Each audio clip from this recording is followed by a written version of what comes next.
In the Gun, episode 144. It's time to talk to one of the guys conducting and instructing behind the scenes for the Mountaineers. It's the Drew Fabianich episode here on ITG. I am Wesley Euler. I've got the best teammates in the business. We got the beer truck down the sideline himself, Big Owen Schmidt, and the signal caller, Jed Drenning. And as always, this episode of ITG brought to you in part by, pardon me, I'm so excited I can hardly get the words out, our friends at BetOnline, where the game starts. Listen, they're saying, gentlemen, between $27 and $28 billion are going to be wagered on the Super Bowl this weekend, which is just an insane number if you think about it. BetOnline for all your big game needs if you're getting into the action on Sunday. This is going to be an action-packed episode, ladies and gentlemen. I mentioned Drew Fabianich. He is the GM, the director of scouting for the Mountaineers, and what a guy to talk to this time of year, and really while they're in the process of building this roster and gearing everything up, of course, for the fall of 2024. And then just to talk about Drew again, or talk to Drew, I should say, about the scope of just roster management, roster building, the ever-changing landscape that is college football in the transfer portal and the NIL era. Jed, I know you're fired up for this one. You know Drew. You've worked, a little bit with Drew, and this should be some good conversation for us to sink our teeth into. Guys, I'm terribly excited about this. Drew is again a good friend down on the world's coolest sports bar, which is the West Virginia sidelines, right? So we get to compare notes throughout the balance of a game. He's a fascinating guy to talk to.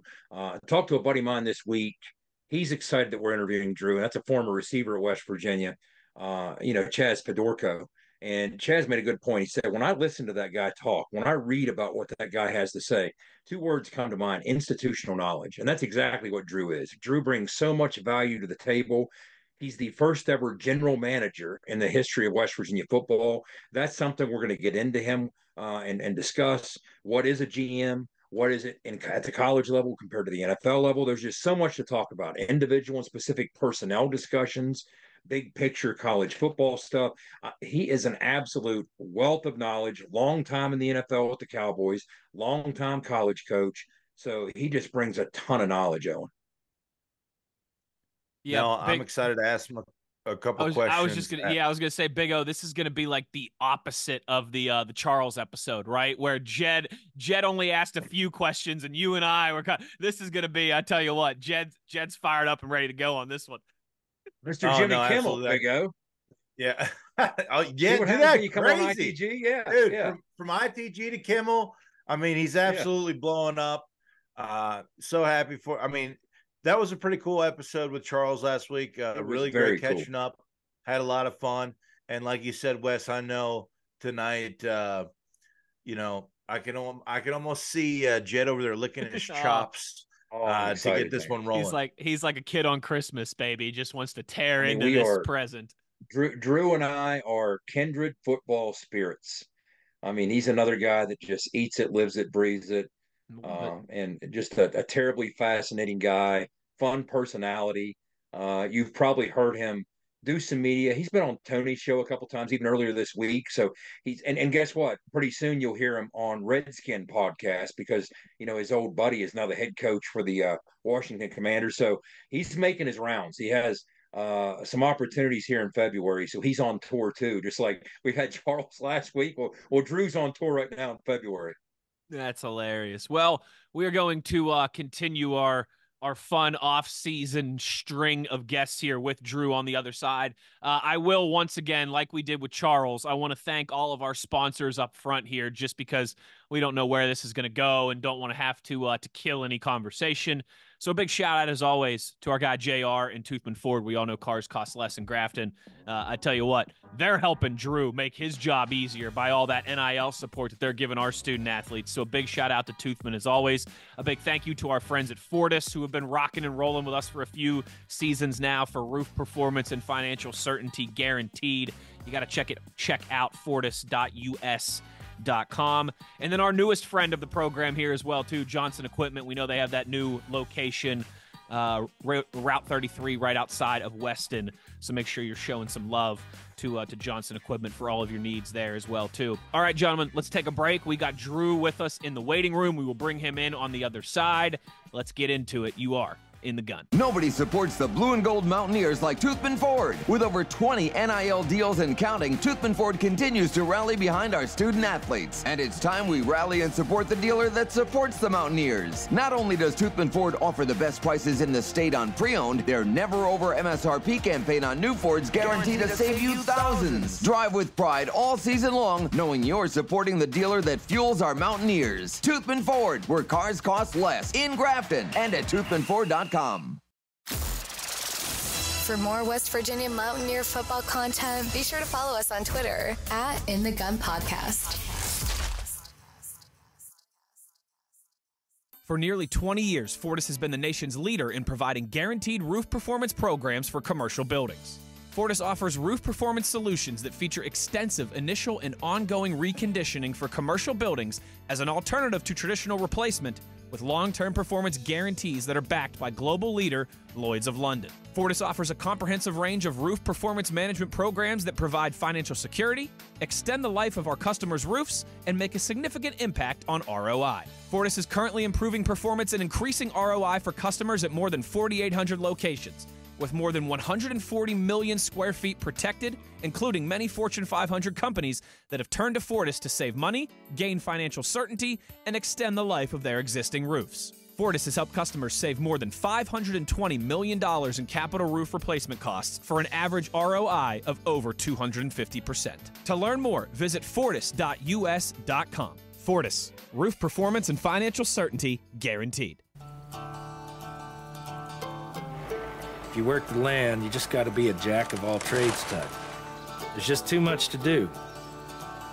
So if you got to be a welder or a farmer or a ditch digger, that's just who you are that day. Then tomorrow, you can be somebody else.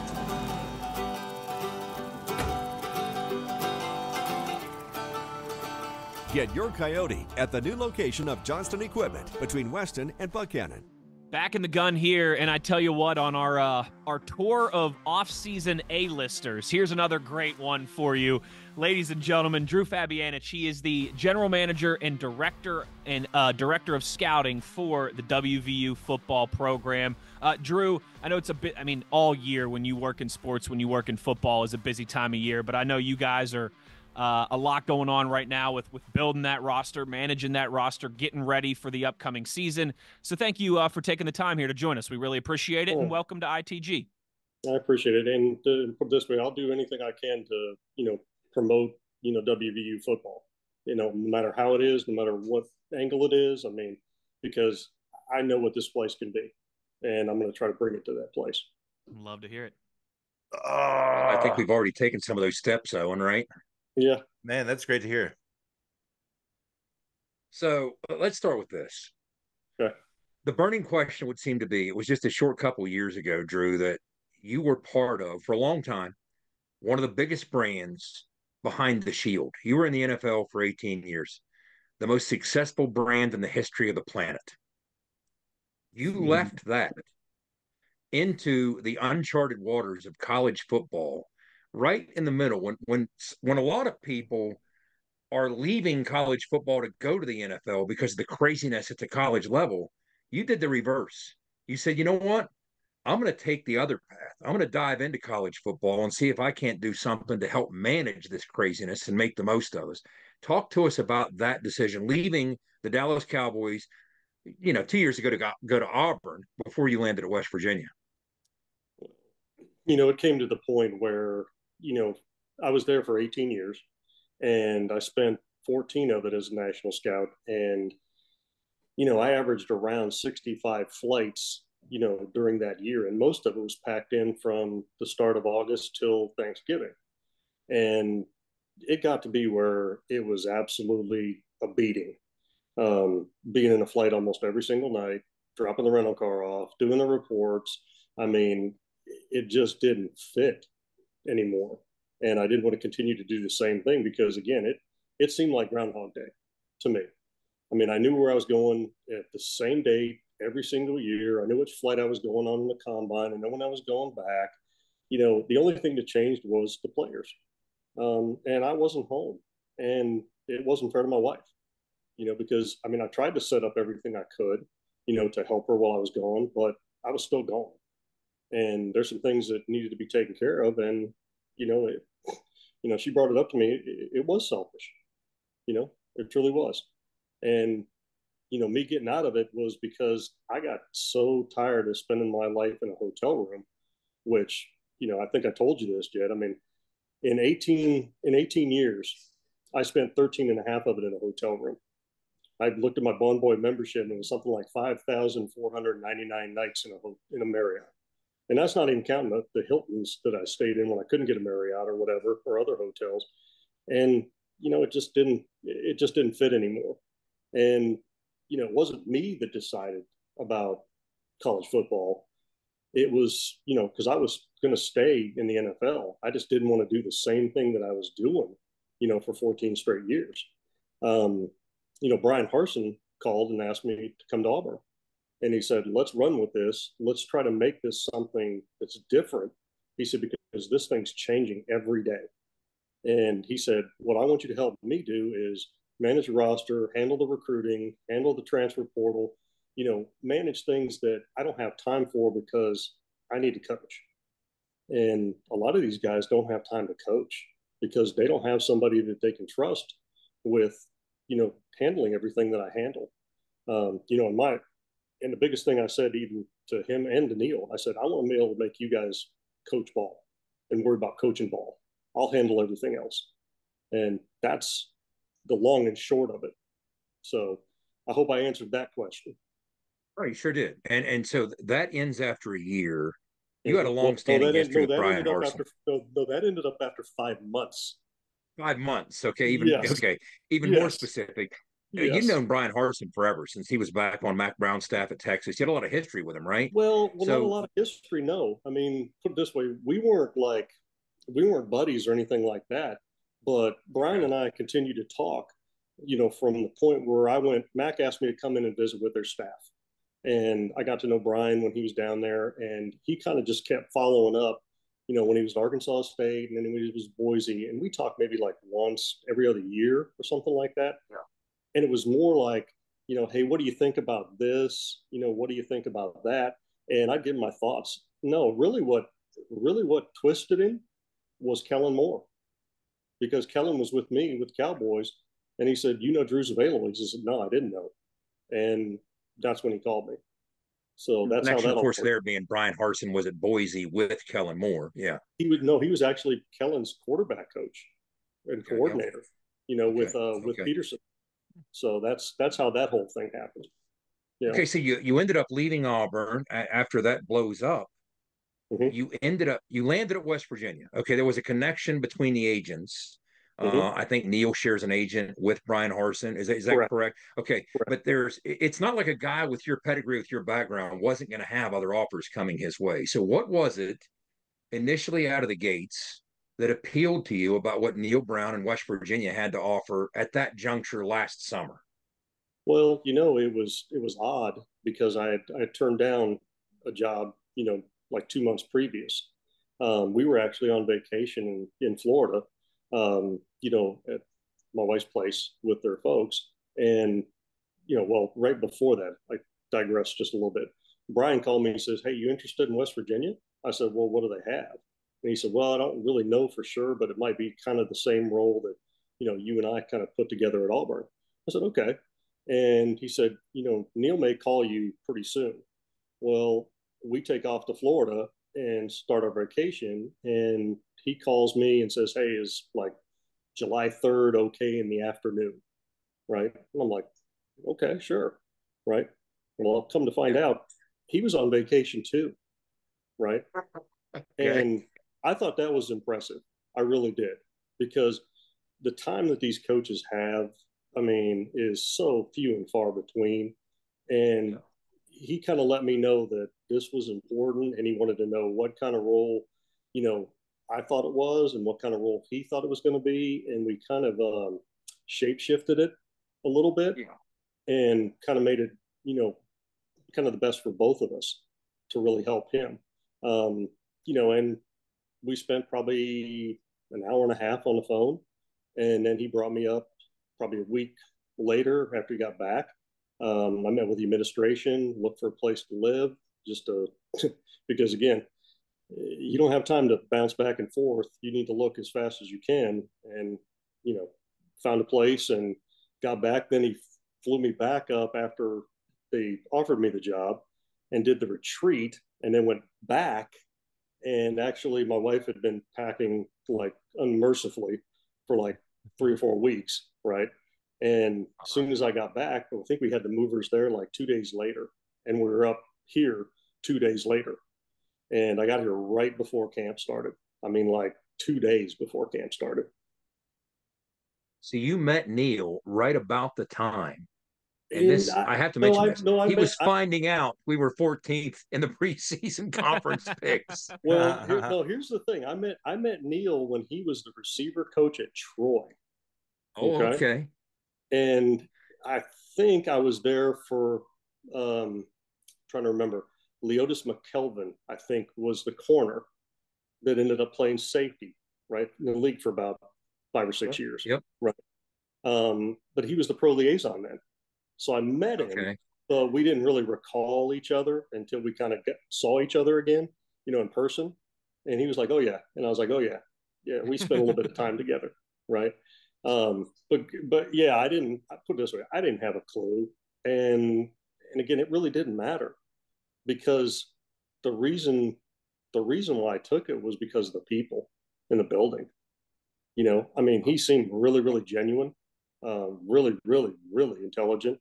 Not everybody I checked with said he was a hell of a ball coach and put a good staff together, and they're building it the right way. They said it wasn't good when he got here, which it wasn't, because I only came here once while he was the head coach, and it was to look at I think it was Letty Brown. Is that right? Running back. Okay. Yep, Letty Brown. Yep. And he was a late round draft pick, and I was like, okay, well, I normally don't come for a late round guy, but I had been here probably 10 times in 18 years. I mean, to see guys that were higher draftable guys than that, because I couldn't go everywhere, Jed. There's no way. You can't in person see everybody. It's impossible. So you have to kind of have to hit your, what I'm saying? You got to be real precise about where you're going and why you're going.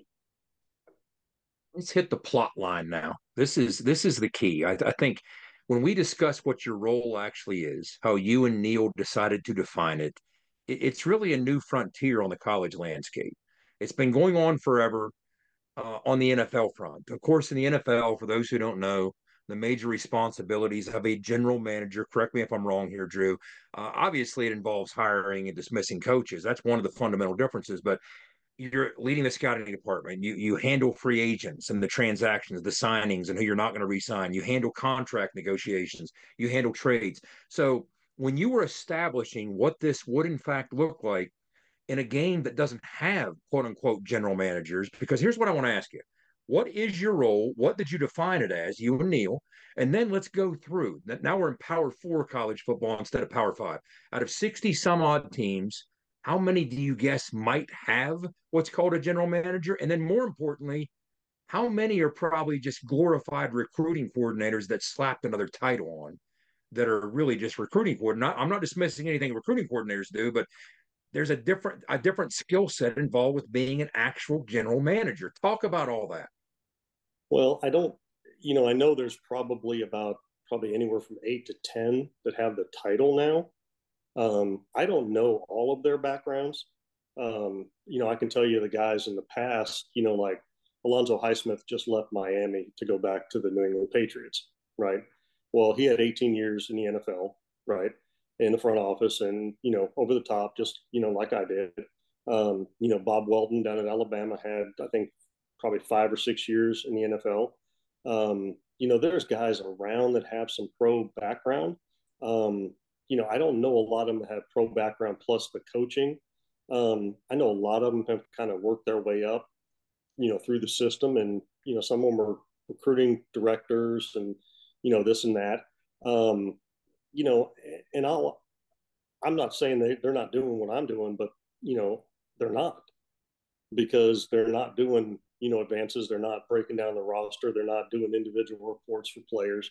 They're not going over, mismatches, and things like that. And trying to develop the players, because really and again, I don't know that for a fact, but I would be willing to bet against it. Okay. There has to be guesswork. I mean, again, not a lot of people have done this. So we're going to get into some film study stuff, but let's talk about, just so people out there understand what exactly it is. I mean, you and I speak the shorthand. Owen speaks the shorthand. Wes speaks the shorthand. Not everybody speaks the shorthand. So even when you talk about individual player reports, what you're talking about there is how you can enhance a West Virginia football player's ability and opportunity to play at the next level. Here's your shortcomings. Here's your strengths. Here's what you need to work at. So I want you to talk about that, and then we can get into the mismatches and the film study. First, talk about that, because that's a critical role. When a kid comes here, that's the brass ring they're often trying to capture. They want to play in the league. They get an education, but play in the league. Well, and see, they didn't know that until, I did a presentation, in early August, what I was going to be doing. When I first got here, I broke down every single player on the roster in August. And really what it is, Jed, guys, I mean, it's a positive, it's a negative, but it's also what they can improve on and how they can improve on it from taking that negative and turning it into a positive. And not everybody's going to play in the NFL. I mean, 1.5% make it in the NFL. But, I can identify the flaws, and I'm the unbiased eye, because when you coach guys, you truly turn blind to some of their flaws. You just go, oh, he's a little stiff. Okay. Well, I'm that guy that says, okay, you need to work on your ankle stiffness. You need to work on your hip stiffness. You need to work on your lateral quicks. You're off balance. You play too far over your toes. I mean, I'm going to tell them, and I don't just do it in the report. I do it at practice, and they call it drive-bys, right? Because oh boy, I'll do a drive-by, on a player, and I'll say, hey, your pass protection isn't worth it. You need to learn how to slide. You need to know how to get your hand placement. You need to be a little bit more firm, right? And I'll just walk away, right? And, and again, I'll say it a little bit more colorful sometimes, but I'll also be really, really short about it too. Like, that's not good enough. Hey, you're not pushing it like you should. You're overweight. You need to lose weight. You need to get, you need to work on your foot speed. I mean, I'm gonna blow them up really, really quickly, and they know that. I told them, I said, look, don't be afraid of the truth, because all I'm here for is to take those negatives and try to turn them into positives. And I said, so don't take it as criticism, okay? Take it as something you can learn from. And yeah, I can get nasty at times. I mean, I admit that, but I can also be very forthcoming about everything that I can help them with. So that's the part that I did in August. And so what I do every single game is I go through everybody that plays in the game. And what I do is I take notes on all those players that play. Then I review those with Coach Brown on Sunday. And, we just go through every single person that played. And what I take from that is that helps me with the fall report for when I put those fall reports together, because I keep those notes throughout every week, and then I review them, I put them together, and it makes my life easier after the fall. I think it also helps Coach Brown to understand what I'm seeing, because one of the coaches said yesterday, I'm different than, when you go out and recruit a young man, because when you go out and recruit a young man, you look for the positives and what they can do. Right. He said, when you're scouting, he said, when you're working to get the best of the best in the NFL, he said, all you're doing is looking for the negatives. Right. And what I said, can't do. That's right. I said, and I'm punching holes in everybody. And I will tell you what Blaine Stewart calls me, right? He calls me the Reaper. Right? And he goes, every time I walk down the hall, he says, hey, Reaper, how you doing? Because I'm chopping people up. But I think that's valuable, because, I'm the unbiased person. And, again, I didn't recruit them. Well, I mean, I'm going to recruit a lot of them, and they will be important to me too. But I also let them know that I'm going to be very, very honest with them. Very. When you hear the tough love dimension of Drew here, what do you think when you hear that, Owen? I mean, you've been through WVU, you've been through the league. I mean, you've received that kind of coaching, you received that kind of feedback, right? I think as a player, if you want to be successful, you have to take constructive criticism. And it's got to be light. Like, I love that you kind of said it really depends on the personality. I know of that for 100%. You know what I mean? To where you can kind of like really bust chops, but the people you can push. I mean, you're just and I love that because it's really teaching the young men that want to get to that next level. That's what it's going to be like. This is what's going to be expected. Yes. So it's a whole nother element. And Drew and I, we've met before. We talked a little bit. I was a few beers deep. No. When I first had met him, but I am so intrigued by the job because I think it's such it's in today's game, in the college game, that's always evolving, always changing. You're kind of a guy who's coming in with a ton of experience and being able to get ahead of the game a little bit. In my opinion, I almost feel like it's great, and I'm glad you're here. What are the methods, to the madness as far as how the rules are always ever evolving? I mean, are those things that always can be considered? Well, they have to be considered because the rules change every 5 minutes, and again, it changed when that ruling came down from the judge up in Wheeling about the 2 basketball players, and I know that he had no thought other than hey, what's the ruling on these 2 young men? But it opened up Pandora's box, and now that it's so open to where they can transfer anytime they want, your roster management is totally changed now. And you have to be well aware. Like, let's just say I'm going into the spring and say, oh, I need a fullback, I need a tight end, I need a defensive end and 2 corners. Well, that may change because who knows? Somebody else may walk, right? So I've got to be prepared to evaluate those guys as fast as possible to get somebody else to replace them, which is totally wrong. Yeah. But it's just the landscape you have to deal with now. And it's not going to change anytime soon. The thing that I have an issue with is these young men don't deal with any adversity whatsoever. None. And as soon as it gets tough, as soon as it gets hard, they're out. They both. Yeah.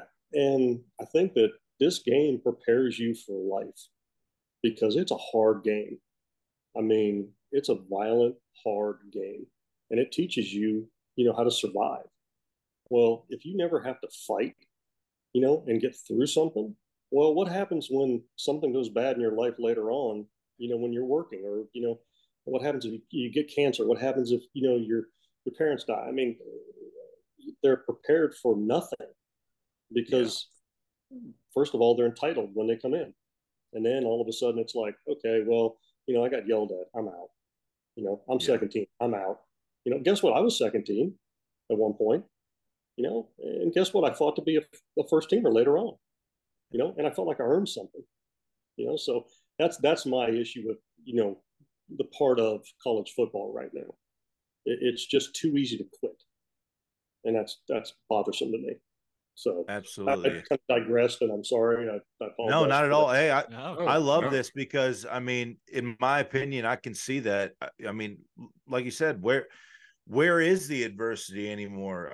It's just in where can I get a bigger deal now when I leave this one place and go, whose pockets are deeper? It's just, I agree with you 100%. It doesn't teach these kids, what's after life.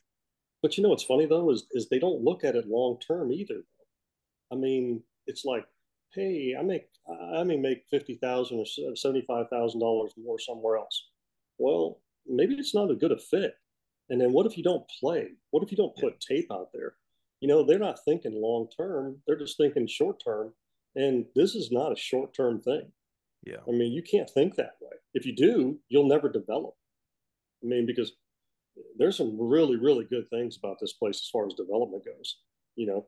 You're part of you're part of the solution.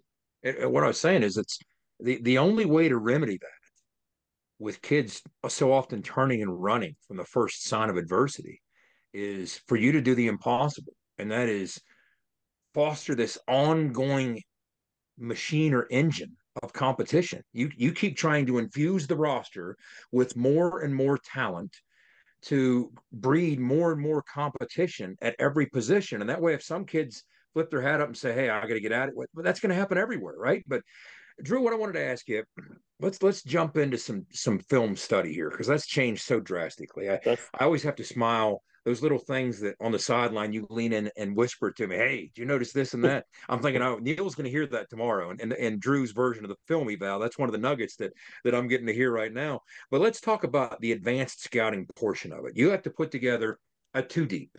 Now, this isn't to be understated. So that's 44 players, 22 on offense, 22 on defense. You have some assistants who help you.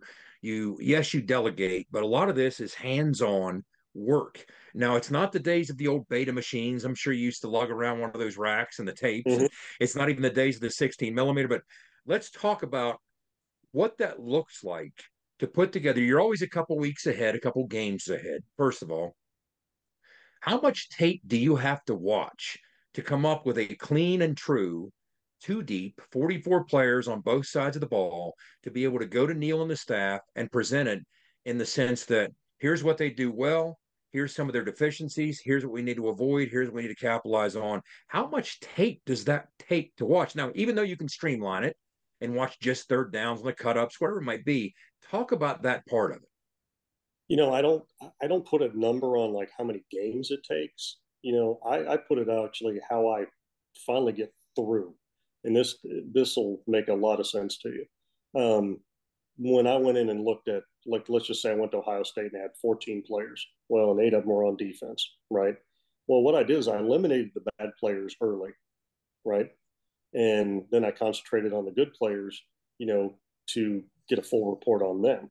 Well, this is just the opposite of that, right? I spend a lot more time on the good players to find their holes because those are the ones that are going to be playing a lot more. And then I find the fish, and those are the mismatches, okay? And that two deep is nothing more than, I promise you, just a one-liner of positive, negatives, and then how to attack that player, right? And then I'll identify by grade who the mismatches are. Plus, you know, I've got a lot of help, okay, on the scouting side because I've got to split up offense and defense. And, you know, Davis Vale and Tolbert Nance do, you know, Tolbert does defense, Davis does the offense. And they do a lot of the groundwork for, you know, the particulars about, you know, how the structure of the offense is, how the structure of the defense is. And then they help me, you know, put a lot of things together for that advance for coach. And they actually handle the offensive, defensive, you know, advances because I want them to grow and present that to the coaches. I present the whole thing to Neil. But most of the coaches use those two deeps to show those players who they're going to line up against and how to attack them. And then I put the mismatch pages together, you know, for, you know, the offense and defensive side, and then those guys present that to them. But I have a great deal of help. What's funny is I was so deep into the portal stuff when we were doing the bowl game, right? And all of a sudden Neil goes, you're going to do an advance for North Carolina? And this was like a week before the game, right? And I went, I can. I said, but you know, that's going to take about 2.5 days to do. I mean, it does. It takes about 2.5 days to do. Especially when you don't know who's playing. Yeah, and again, I've got a lot of help with that, and we weeded through a lot of things to get to those players that, you know, were playing. And there were some blanks because we really truly didn't know who there was going to be playing, you know. But it is easier to pull up like the backups now because you can use Pro Football Focus to actually get reps on those guys. And, you know, there's sometimes you really hope that they are playing some of those backups, Yeah. And when they do come in, I'm darn sure telling the offensive defense, hey, this guy's in. Here we go. So there, like I said, I hope I answered that question a little bit. It's Well, not really like so tape. It's more like time. Okay. That makes perfect sense. And there's a micro and there's a macro with that. So in other words, the micro would be, hey, if they have a backup nickel who we can really exploit, maybe he struggled against the 7 cut, or then Neil takes that and game plans accordingly from a personnel standpoint. Or maybe they have a 5 technique or a backer who struggles laterally against the stretch, and et cetera, et cetera. But there's also other components which might involve, here's what this opponent happens to do against tempo. Here's what this opponent happens to do, formation to the boundary, formation to the sidelines. Here's how they handle, various motions, right? No, I don't really get into really scheme related. That's more for the scouting report. This is more so. That's good to know. I really this is personnel only. Yes, I really go after the players, and I actually, like I said, I look for the fish. And I want to find the fish for the mismatches. And so then by process elimination, what's happening, they're going to take what you give them, which you try and keep down to a handful of pages, 10, 12 pages, right?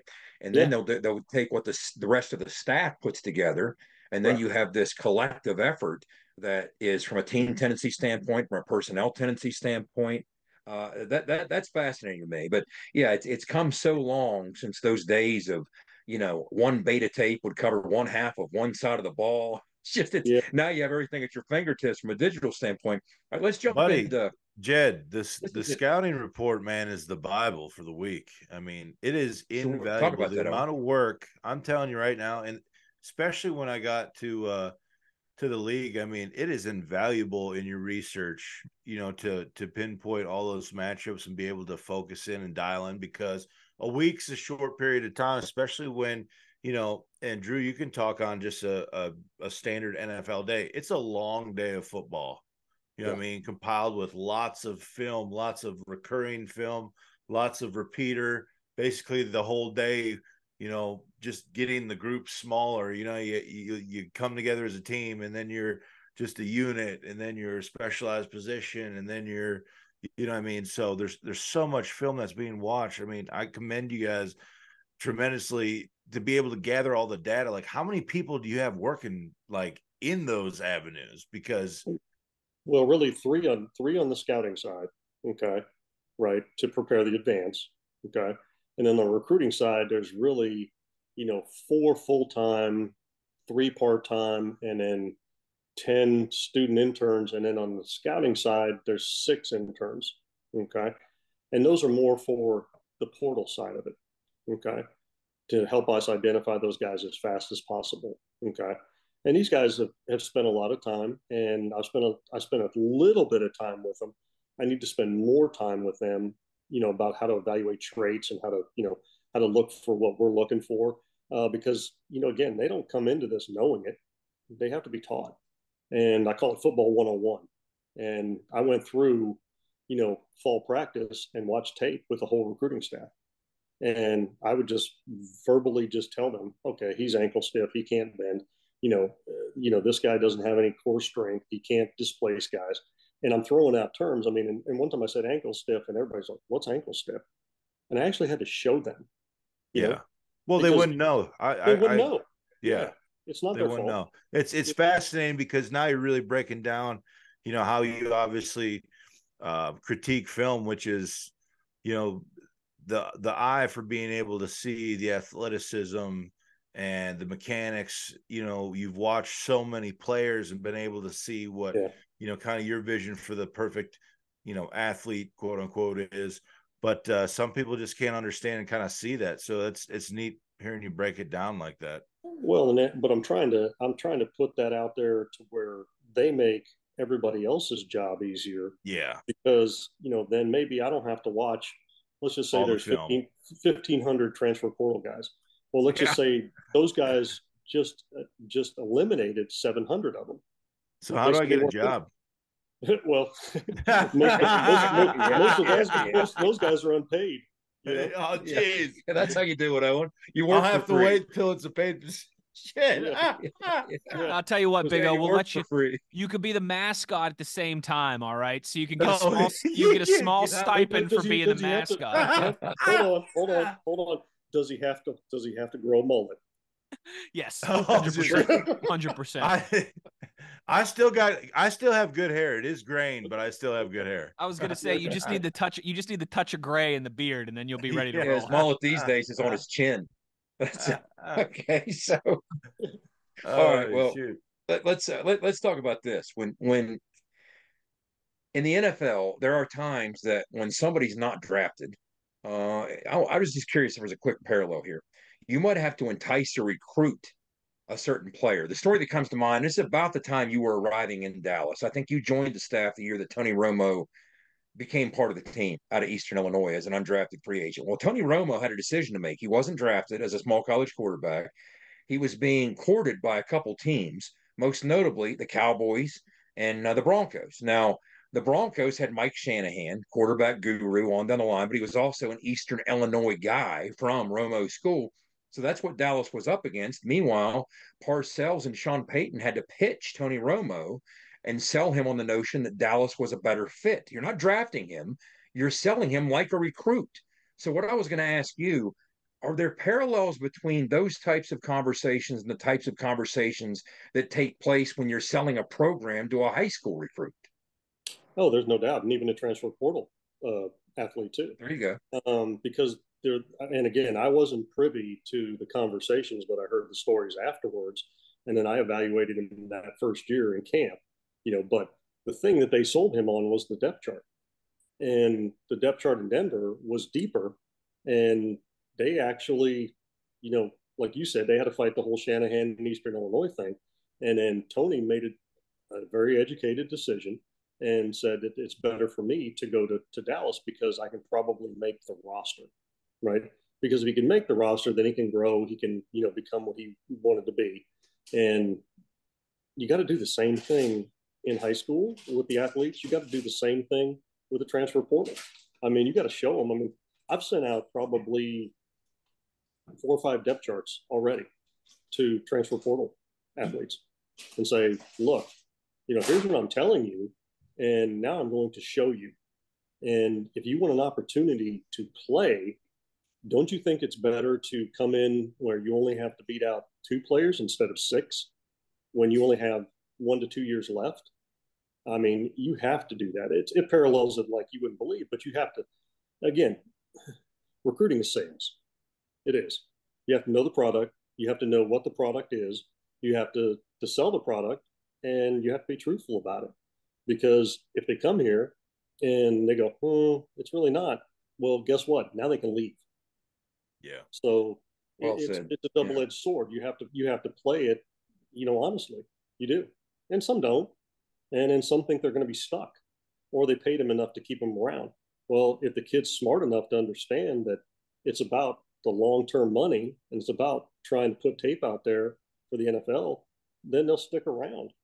But, guess what? If they don't put tape out there, I mean, again, I tell these guys this all the time. When I came into a school, if you weren't on tape, I wouldn't evaluate you. Why would I?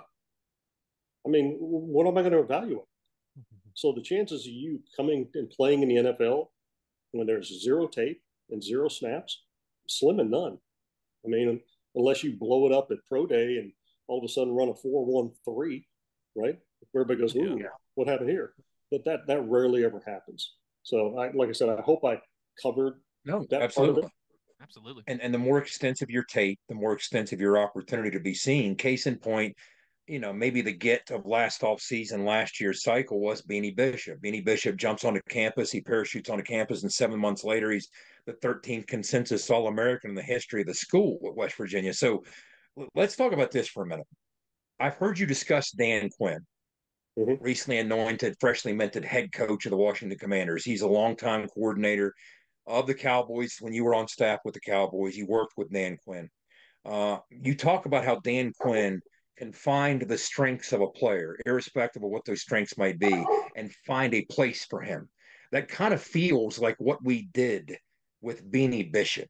Are there parallels to be drawn there? Did you see some of that? You weren't here for the acquisition of Beanie, but you were here for while he was being coached and having one of the greatest seasons in the history of West Virginia on the back end. Did you see some of those types of things playing out with Beanie Bishop to get him where he ended up landing? Well, yeah, because again, the one thing I can tell you about Dan is that rarely when you bring somebody in, every coach says, "Oh, just bring me a good player. I'll find a place for him." Right? Never works out. Never. And Dan always had a plan. It was like, okay, he's going to be a big end. He's going to play, 25 snaps a game. Right? He's not going to be a sub guy. Hey, we're going to take Micah Parsons. He's going to, be an inside linebacker, and he's also going to be a sub rusher. Everybody we talked about he had a plan for. So we were really comfortable with that. And it made a heck of a lot of sense, because if the coach believes that, he's going to put them in that role. And if they're successful in that role, it makes everybody better. But if you don't put him in that role and you try to do something else that he is not capable of doing, then he's not going to be successful. And that's what I was going to say about Beanie Bishop.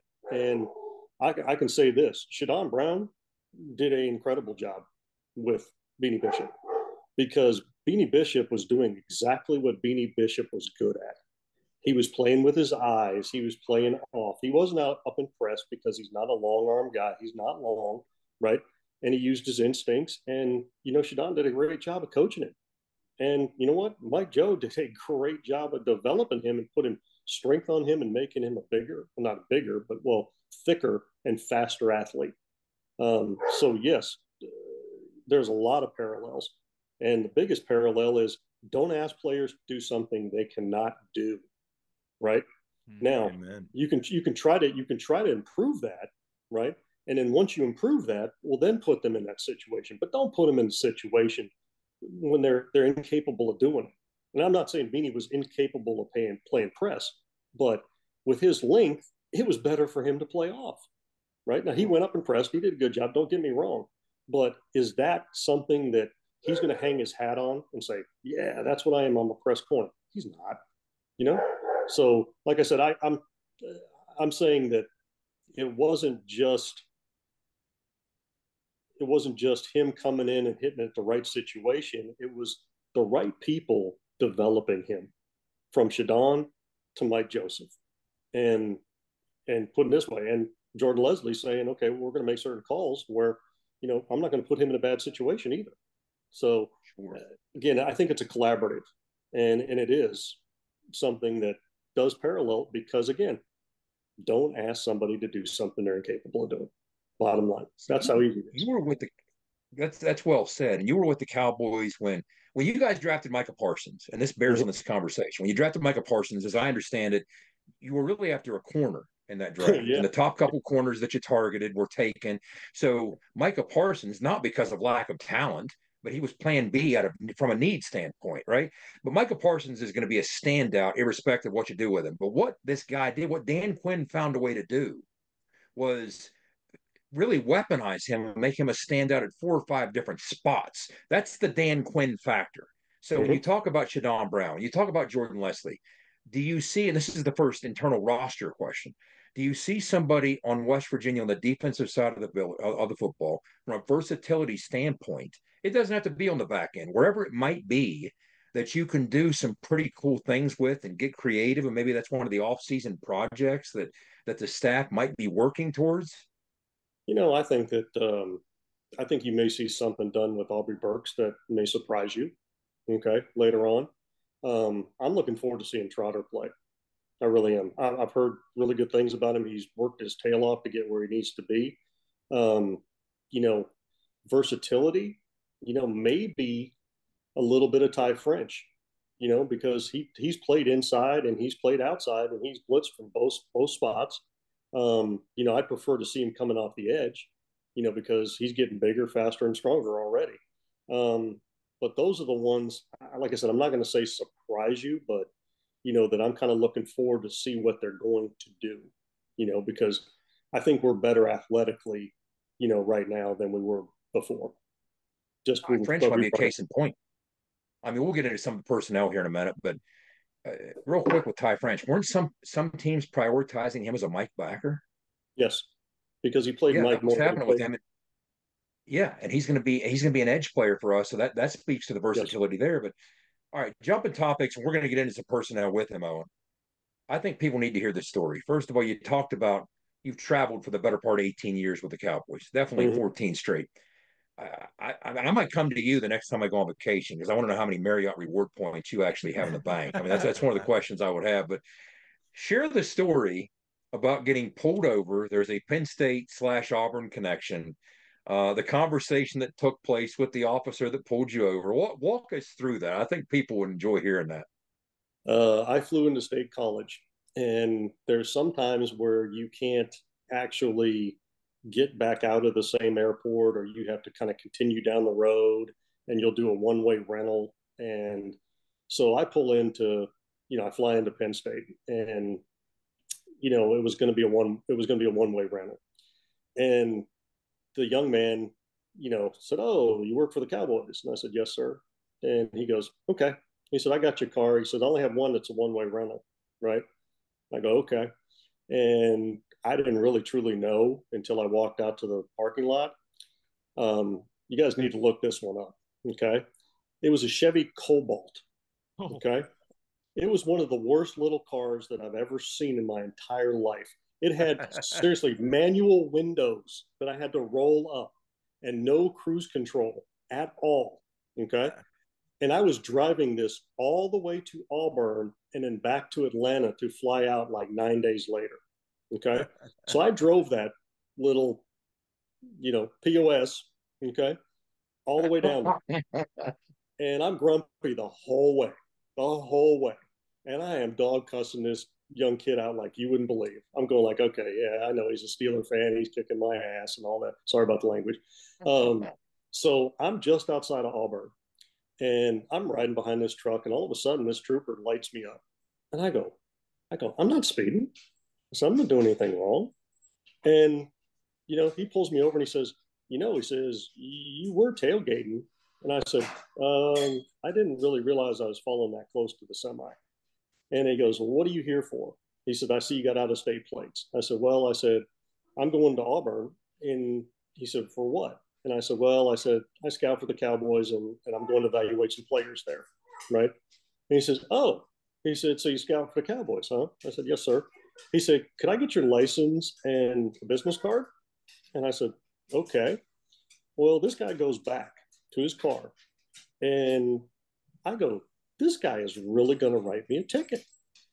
This took like 15 minutes.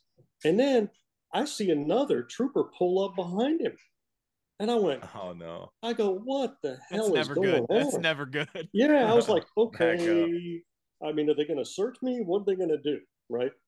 And the first trooper was probably about 6 foot tall, white guy. And the next one that rolls up is about a 6'4" black guy, right? The other trooper. And he goes to the passenger side instead of going to the driver's side. And he knocks on my passenger window, right? And I have to lean over and unwind that damn window, okay, for this trooper, okay? And he goes, "So, he said, so you scout for the Cowboys, huh?" And I said, "Yes, sir, I do." He said, "What the hell is wrong with Tony Romo? He's my damn fantasy team." And I said, "I got to be honest with you." I said, "I scout him." I said, "I don't coach him." Right. And he said, "Well, what's wrong with him?" He says, "Is it the women in his life?" I said, "I really don't know." And he goes, he just kind of carried the conversation just a little bit. But then he goes, "Yeah, and one more damn thing." He said, "Tell Jerry to rent you a real damn car next time." I went, Perfect. He's right. Perfect segue. Yeah. Drew, the car you're currently driving, the vehicle you're currently driving came from where? Came from Texas. Right. I thought it came from Toothman Ford. No, that's my wife's.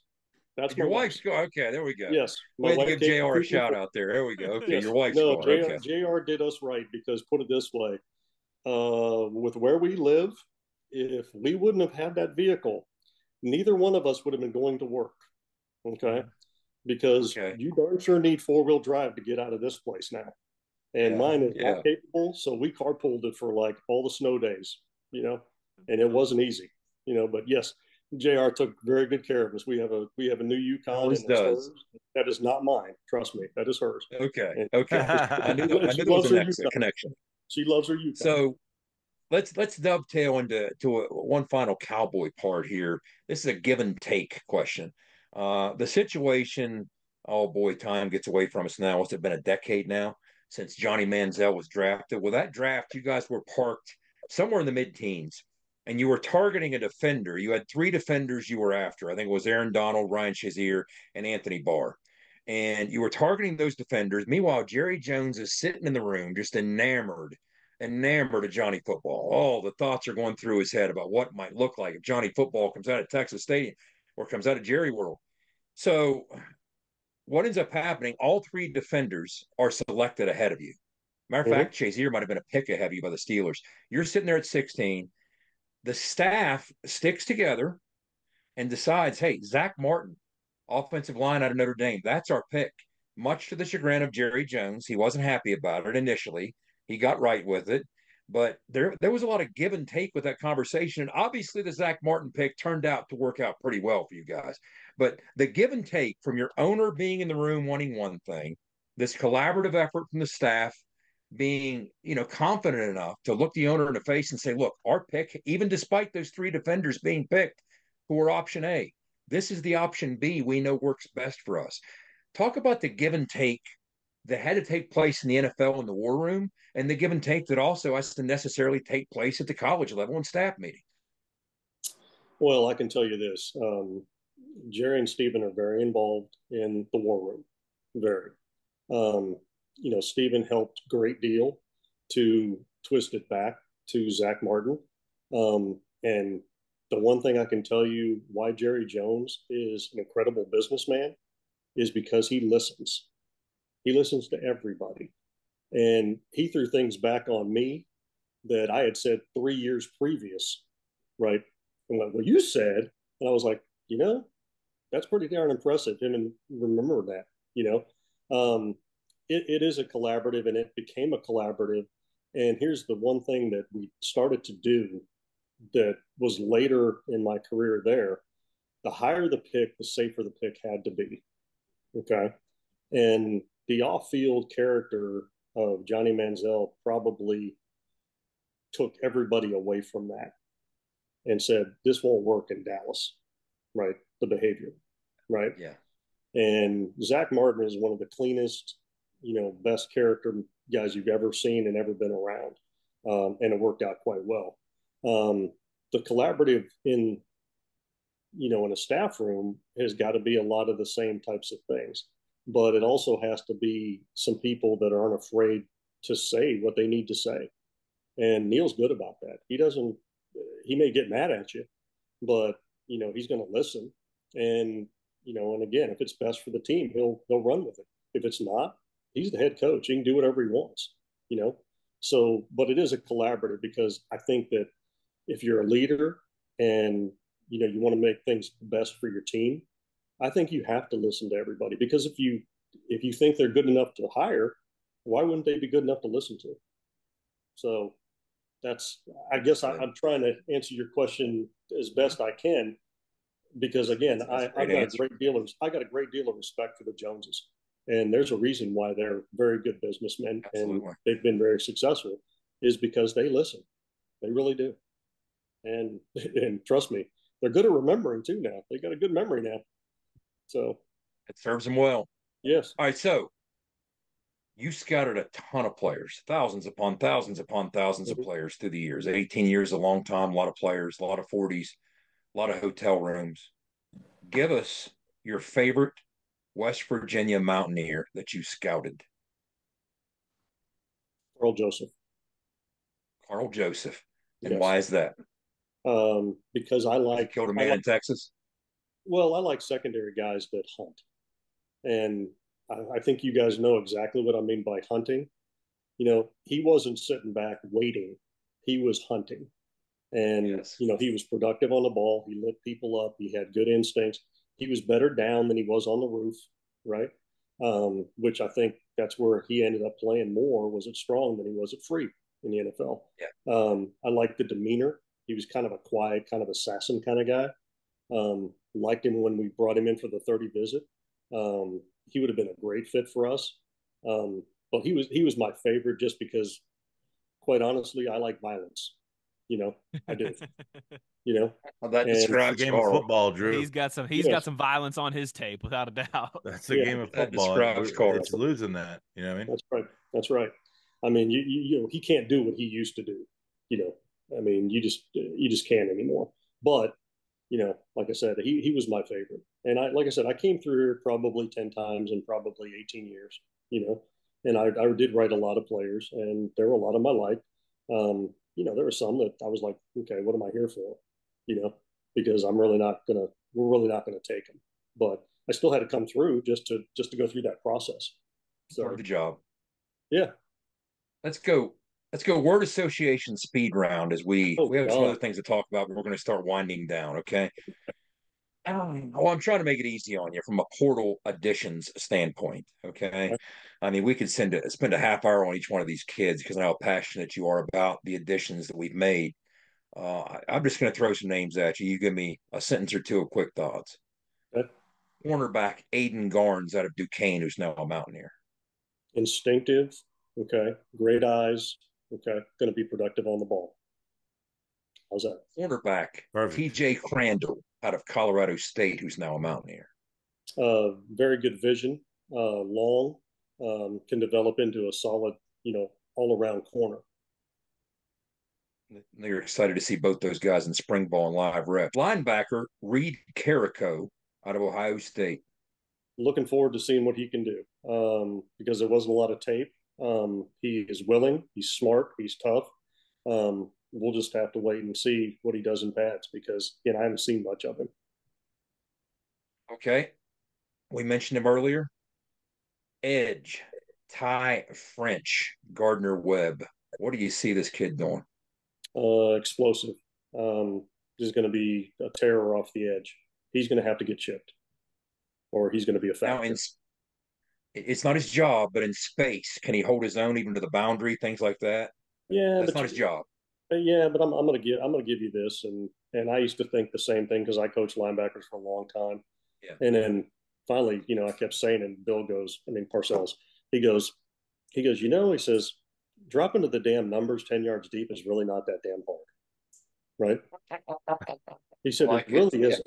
He said don't overestimate, space ability with pass rush ability.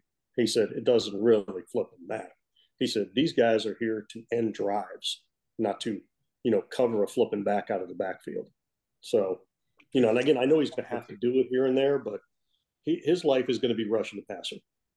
So keep going. Speaking of rushing the passer, defensive line out of Troy, T.J. Jackson. He's already 270 plus, isn't he? You talk about versatility. What can he bring?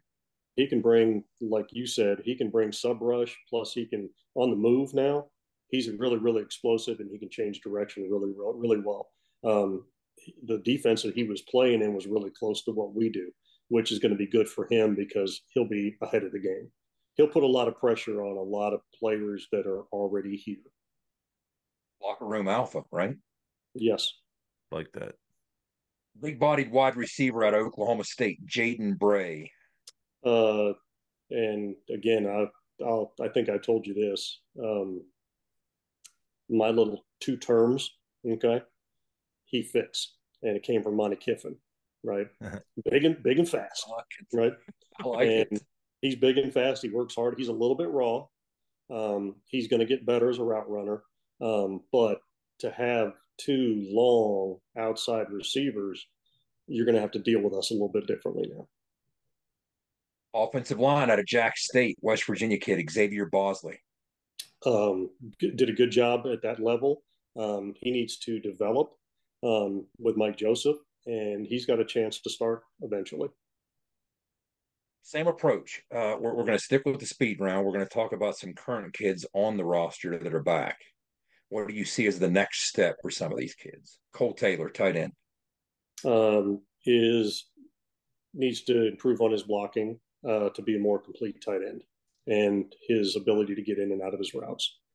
See, here we go again. I'm punching holes in everybody. That's your job. That's why we're asking. See, now everybody's gonna say, well, he's really negative about everybody. No, it's honest reviews. Yeah, honest. That's right. Hey, that's gold for gold, man. Just assume that before all of these, Drew is saying in his mind, with all due respect, right? I don't trust me. Drew and I talk about these kids. Go. He has plenty of positive things to say about all these kids. Trust me, I've heard it. All right. Oh yeah, this is quick and dirty though. This is to go to the league, go to the next level, be elite. Right. I mean, I love this. Left tackle Wyatt Milam needs to improve his core strength and his lower strength. He needs to improve his posture and his set, and he will be a very complete player that will play 10 years in the league. Next step for both Jaheim and CJ at running back. Jaheim needs to improve his pass protection. He needs to be even a bigger factor out in space as a receiver. CJ is coming off the surgery. He needs to run like a big man. You talked about Trotter. Let's get a quick hit. What do you think the next step for the two young backers, Ben Cutter, Trey Latham? Ben Cutter needs to improve in space. He needs to improve his flexibility, more coverage more than versus the run. He got better versus the run. And Latham's just coming off of, his leg. He's going to have to really concentrate on his lower flexibility and improving in coverage. But that's where. Go ahead. Perfect. Let's jump to Garrett. We saw sack avoidance, ball security, big plays, ability to extend plays. When we talk about quarterbacks, accuracy, anticipation, poise, toughness, intelligence. I mean, you and I have compared our lists. Mm-hmm. Let's talk about from an accuracy standpoint. We've seen the touch there. He just doesn't call on it. I don't understand that, Drew. It's like sometimes he will drop it in the bucket, like the 7 cut to Jaheim against Cincinnati. That was a touch throw, but he doesn't do it. Why does it only show up in spurts?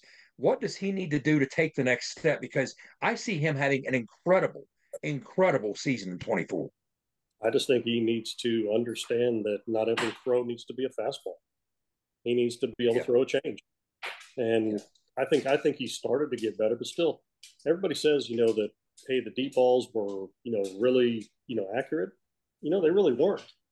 He hit a few here and there, but there was a lot of flat balls, and I think it comes from his release and his lower overstrides and understrides, which he'll progress with. So, again, adjusted. Yeah, there you go. Yeah, but and what does it say? The biggest thing is touch. He hasn't developed consistent touch. Yeah, that's right. I think the key word is consistent, because that's what's frustrating. There are certain throws I saw him make that you're just like, wow, that's dropping it in the trash can from 25 yards away, but it's just not always there. What does it say about the program at large, the culture of the program, that we've been able to retain our top 2 in both those rooms we just talked about? We're bringing back Garrett. I tell you what, the fact that Nico is so all in to this football team is instrumental and massive, that we can bring 2 quarterbacks of that caliber back. And the same can be said for CJ and Jaheim. Yeah, I totally agree. Now with CJ and Jaheim, it's kind of that, we always used to say you need 1 pounder and you need 1 change of pace game. And that's where they kind of fit. They're kind of a yin and yang as far as that goes. That's why I think they can coexist, because they kind of know their carries, right? Can't say enough about, Nico being a flipping total team player and developing more every flipping day. He's got all the traits to be very, very successful. I mean, big and fast, right? You want to talk about a great arm. I mean, he can drop it in, he can drive it. The one thing, he just needs to understand the offense better and process things quicker. But to keep him around was huge, because, he can walk in and win a game, easily if Garrett goes down. And, again, the one thing I'd like to have is I'd like to have somebody behind him too, coming up young, and be the same kind of team player that he is, because, hey, if Garrett goes down, Nico takes over. If, when Garrett's done, it's Nico's team. And I think he knows that, which, he'll be successful when that time comes. This would have been impressive in any era, but in this era, with kids running away from any ounce of adversity, him bear hugging it. I just feel like once he gets on the other side of this, when it is his, it's going to make him bulletproof. So let's stick to the same speed round. Mm-hmm. Draft Zach Frazier. You see that rapidly changing. I was about to butt in here and say we're over 60 minutes here and we haven't gotten Drew's thoughts on Zach Frazier. I wanted to make sure we got this in. This doesn't have to be as quick of a fire here, Drew. I got to hear your thoughts on our guy Zach. This was really easy. When I evaluated him right there in August, I said he's at top of the third round, right? And I said, he's not great at the second level because he doesn't finish his feet with his hands. He'll get in contact and he just never finished his feet. Which he wasn't sustaining at the second level. But I told him that like week 2, and he started working on it. He started, because he's very coachable. I mean, great character, works his tail off. I mean, day in and day out. What I like about him is his upper body torque, because I love wrestlers. It's because of the balance factor. I told him, I said, once you go down, and I tried to help him prepare for the interview process down at the Senior Bowl and what's going to happen at the Combine, and just to have him understand what they're looking for. I said, heck, I said, once the people get to know him, I said, he's going to go with probably, if you want one and you need one, he's probably going in the top of the second. I don't think he gets through the middle of the second round now, just because people know what he is. And, the people kept coming up to me, scouts go, is it really true? Is everybody really in love with this kid? Is he really all that? Yeah, he really is. And again, if you want a pure professional already, he's already there. Now, will he run that room? Maybe not, but he'll be an integral part of it, and he'll make all the calls. He'll make all the mic IDs. He'll change the protection. He's smart enough, tough enough, and guess what? He'll start for a long time. He will, barring injury. And him hopping off the field and being that aware of the situation speaks volumes of what he is, not just toughness wise, but just awareness wise of this game. So I tried to make it as short as I could, but no, I like the young man a lot. I really do. And we figured out how to get rid of the Reaper. You talk about Zach Frazier and the Reaper goes away, right? Well, what's funny though is, I did tell you the negatives right off the bat though, didn't I? Yeah. That's true. That's true. That's true. Okay, so speaking of negatives, all right, one thing that I asked you to do, I texted you a couple days ago and we were coordinating this. Here comes some fun, guys. Oh, I was gonna say, this is a good way. This is a good way to wrap this thing. Just imagine. We'll bring Drew back on because he and I want to talk big picture college football stuff, but at some point we just got to wrap this up, right? But I texted Drew a couple of days ago and I said, hey, this will be fun. And I shot him like a 13-minute highlight video. I said, just imagine if it's 2008, you got your scouts cap on. What would you have had to say in your scouting assessment, your scouting eval of fullback Owen Schmidt coming out of West Virginia? What would that have looked like? Do you remember? 10 minutes later, he calls me. I don't need to do it. I already have it. He said, I did do that. I scouted the kid. So, Drew, let's hear it. Well, first thing, this is going to be a little bit of comic relief, Owen, because, again, in 2008, you were close to being a dinosaur then, okay? Yeah. You are an incredible dinosaur now, because there may be 2 teams that even carry a fullback, right? Well, knowing how I wrote you before, I was like, prototype ISO fullback. Now, I don't know how many people will understand when I say ISO fullback, right? But an isolation fullback is, you're going to take that linebacker and you're going to dish his ass as deep as you can, as hard as you can, and open up the hole vertically, okay? Not horizontally, but vertically, right? That's what Owen Schmidt was, okay? And, I'm giving a negative here, right? The shorter arms kind of hurt you as a pass receiver because it kind of pulled you off balance, right? Because when balls were outside of your frame, it kind of screwed you, right? But you had good hands. You weren't good laterally in the adjusts, okay, at the second level, right? But if he got a hold of you now, you were displaced big time. And actually a pretty good runner too now. physical runner, kind of what I was talking about with CJ. He ran big and did not take it as, hey, I'm not going down with an arm tackle. I'm not going down with a side tackle. You're going to have to bring at least 2 or 3 to bring me down. I think I remember that I said you had like 2 teams value, okay, just because of kind of the lack of lateral ability, in space. But you would have been, like I said, you'd have been a typical prototype ISO fullback if people would have wanted you in that role, which not many teams have that role anymore. You would have fit perfectly. So hope I'll take it as a compliment. Well, you should. And of course like said, you do. Yeah. There's not many of it. And again, what I say, you're a dinosaur now. Oh yeah. Yeah. So hope that, like I said, that was very constructive, but that's exactly what I saw when I was here writing. I love it. So love it. You were a star in the Jurassic my grandfather parodies, would agree with you. Well, good. So next time we'll have you scout Drew, Owen. That's what we'll do. We'll flip it around. I was a reject now. I was a straight reject. Short little guy got. I was going to say I don't want to hear what Drew has to say about me. I really don't. It's. Really I don't think I could look in a mirror after it was over. I was like, holy cow. No, my coach might be coming down here for the clinic. Joe Panunzio, he's up with the Eagles. He was my position coach in college, right? Is that right? He may be coming down for the clinic. Because that'd be really cool. Yeah, that'd be really cool. I was a little guy that got busted up. Was pretty good to start out with, but once I got busted up, I was done. So again, I'm very self-aware. Very. You always tell Garrett, you got to be smart, right? You got to be smart. No, self-preservationist, I always say. Yeah. Be a self-preservationist. Stay out of the way of those things, That's right. Hey, let's let you close with this. Pardon? Let's let you close with this.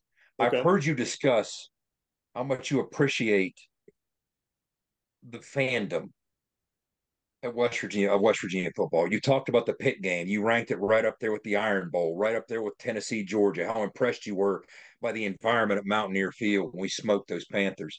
So talk to the fans directly. That's who listens to this podcast about what they mean to what you guys are building in Morgantown. I'll tell you what they can bring is I don't even think they know. I mean, not so much just the audible level of it, but when they're into the game and they're on top of when they should be very audible and loud and everything else, it brings energy to everybody on that field. And I don't think they know that, but those kids, they feed off of it. They really do. And I love how passionate these people are, because again, it's not just, hey, we're going to the game. No, we're going to the game, and they're showing up like at 10, for a 7:00 game. And, they're out there getting lubed up, getting ready. And, you can tell. And just like the old hats that show up in the end zone, just like everybody that's around, I mean, you can feel it. But I'd like to be able to have that atmosphere there every single flipping week. Because there you go. Again, they have no idea what it does to those kids. And when you're on the sideline, you can kind of see it. And once it starts rolling and they start feeling it, they start making plays. Because what's funny is these kids, it's weird. This year was like somebody was waiting to make a play. I said this to you on the sideline, I think. I said, I said, you sure did. They're just waiting for somebody to make a play. Well, once somebody made that play, well, then the whole place erupted, and then the whole team erupted. And then that's when we started stoking, the fire. And like I said, I hope these people understand how important they are and what they've done, because it's real. I mean, it really is. And when they're on pace and they're getting loud when they need to get loud, I mean, hey, it's second and long, third and long. I mean, how many procedure penalties they get? Like 4? I mean, It needs to be like that every single flipping week. And again, if we're successful, which I feel we're going to be, it'll just keep feeding on each other. It really will. And we're trying to acquire talent. You have kids at those games. I mean, that has such a massive impact on helping you do that part of your job. Yeah. Yeah. And put it this way, just like when everybody sticks around, for country roads, Everybody sticks around late in the game. They're not leaving, you know, they're there. I mean, that shows those kids that it's really important to these people. Well, what I'm trying to tell the people that are going to those games, it's important to the kids. It really is. And I hope they understand that. You know, and like I said, I'd love to see it like Pittsburgh every flipping week, because you have no idea how that affects other teams. No idea, because it's hard. I mean, everybody will tell you that to play. You know, not just here, but a home crowd that gets into it will actually affect the game. Heck, that's why, put it this way, why do you think that bookies usually give 3 points to the home team? Yeah. Right? It's not because you play better at home. It's because the crowd has an effect, and you do play better at home when a crowd is truly, you know, part of the game. So again, you see even. Well, if it's even, well, then the underdog isn't a very good football team, right? So, but again, I said too much, but like I said, that's 3 minutes for the time capsule right there. That's what that is, guys. That was a beautiful way to wrap this up. That was perfect. Yeah, once we wrap up spring ball, get things sorted through with the next round of portal acquisitions and additions, and we'll bring you back around, because this is exactly the type of stuff that people eat with such a big spoon. I mean, fans can't get enough of this type of content, because you bring an insight. First of all, it's new age. It hasn't been going on that long. People are still trying to wrap their heads around what exactly a guy like you would do. And I think people are starting to appreciate the tremendous value that you confer upon a team like the Mountaineers. It's amazing. The role that you play is as critical as anybody's on the staff, and we got a great staff put together under Neil Brown. But it's so great having you on here. We'll double back and bring you back again when there's more to talk about following the spring. But guys, this has been awesome. Well, yeah, Drew, really appreciate it, man. Yeah, it's been a pleasure. And like I said, at any time, like I said, just yell at me. We'll try to make it work out later. Okay. Absolutely. All right, now I'm gonna go eat some pasta. I'm gonna have a little bit of wine. Okay. So just I love it. I love it. Enjoy your night, big dog. Oh, by the way, we need to tell you, hey Drew. Yes, sir. The last guest we had on this show, wouldn't you know it, a week later, he's on Jimmy Kimmel. So you better be ready. Who knows what's coming for you? Yeah, we had Charles Wesley Godwin on last week, and now he's going on Jimmy Kimmel. So who knows? Fallon might be calling you in a few days, or Conan. So have your phone on. Well, what was funny is I told Jed Washington the Commanders want me to go on their podcast, for Dan and Joe Witt. Yep. But I'm gonna tell you crazy one thing. not to. We went to the baseball kickoff, and Charles was incredibly cordial to myself and my wife. And I told Blaine that. I said, thank him for that, because he did a great job with his performance there, and what a great dude. Oh, man. One of a kind. Yeah, great dude. Well, so, we've had some A-listers here this offseason.